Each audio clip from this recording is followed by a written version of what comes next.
So when left unchecked, with the negativity bias at play, our attention tends to go toward one of these three things.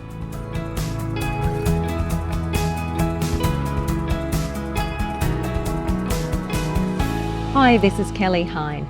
If you want to feel the best that you can feel, you need to be aware of where you are putting your attention. Because feeling good, most importantly, comes down to the quality of your thoughts.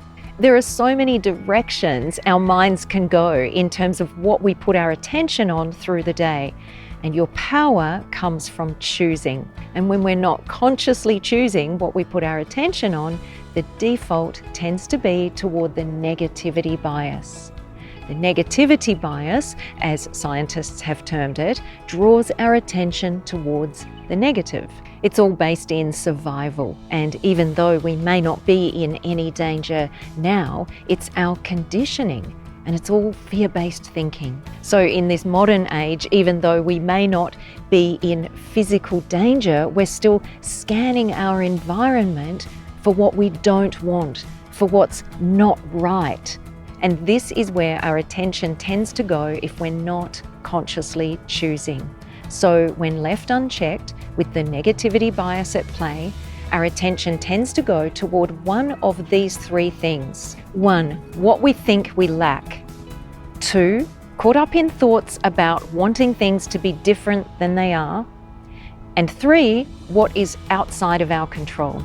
So how do we use our conscious awareness to shift our thinking into an elevated perspective and away from the negativity bias? We can empower ourselves when we choose to shift our attention instead to 1, appreciation, what we do have instead of what we lack.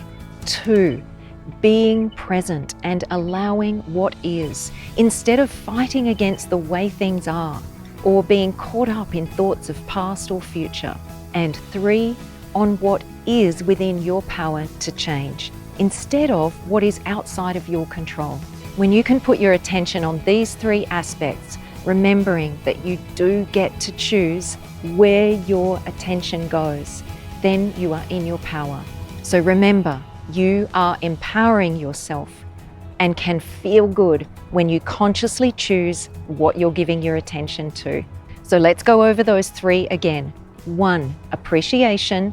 2, presence. And 3, what is within your power to change. Now, I'm not suggesting that you're going to get this perfect. I certainly don't, but there is power in this knowledge, and there's even more power in putting it into practice. And I can tell you from personal experience that it really works, and it gets easier the more you commit and practice. It starts with being aware of what you're putting your attention on, and then catching those negative thoughts, and then choosing to do something about it. So I suggest you write down those 3 aspects of where to put your attention to help you remember and commit to the practice. Practice catching your thoughts throughout the day and choosing to shift your focus of your awareness. So let me know in the comments below what you thought of this, if you found it helpful, or perhaps if you are already in a practice of choosing where you'll put your attention. To learn more about getting to the heart of the life you love, be sure to subscribe and head over to kellyhine.com for more exclusive content.